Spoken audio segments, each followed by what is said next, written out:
গত 1 মাস আগে ওই ধানগুলো এত বড় ছিল না, কেবল লাগাইছে আর এখন দেখেন কত বড় হয়ে গেছে। আর কিছু কিছু ধানেও ধান গাছের থুরও ধরে গেছে, ধানের শীষ বেরিয়ে গেছে। এই যে দেখুন, এই যে দেখছেন, কিছু কিছু ধানে শীষ বেরিয়ে গেছে। আর হয়তো 1-1.5 মাসের মধ্যে ধানগুলো কাটতে পারবে। প্রত্যেকটা ধানের মধ্যে দেখুন পেটে, ধানের গাছের পেটে খুর হয়ে গেছে। তো এই যে আপনারা দেখুন, মনে করেন সফলতা ভাই এমনিতেই আসে না, সফলতার জন্য অনেক পরিশ্রম করতে হয়। আজ থেকে 6 মাস আগে ফেসবুকে কঠিনভাবে কাজ করতে নেমে গেছি।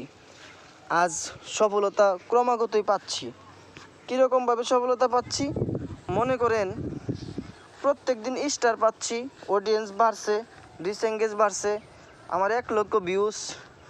তো এগুলো সফলতা না? একটা সময় 0 ভিউজ ছিল, এখন 1 লক্ষ ভিউজ। এবং একটা সময় 0 ফলোয়ার ছিল, এখন আলহামদুলিল্লাহ 3000-এর উপরে ফলোয়ার আছে, প্রায় 5000। এবং এই যে দেখুন ধান ক্ষেতটা কত পরিশ্রম করে প্রথম লাগানো হয়েছে, সেচ দিছে, গোবর দিছে, সার দিছে, পানি দিছে, বীজ দিছে, এভরিথিং মনে করেন এটার মধ্যে দেওয়া হয়েছে। আজ কত সুন্দর ধান হয়েছে। আল্লাহ বাঁচাইলে 1 থেকে 1.5 মাসের মধ্যে ধান কাটতেও পারবে। তো ফেসবুকেও ভাই লেগে থাকতে হবে, লেগে থাকলে আপনি সফলতা অর্জন করতে পারবেন।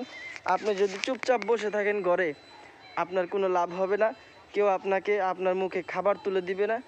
আপনাকে পরিশ্রম করেই, রোজগার করে টাকা অর্জন করতে হবে, তখনই আপনার পেটে ভাত যাবে।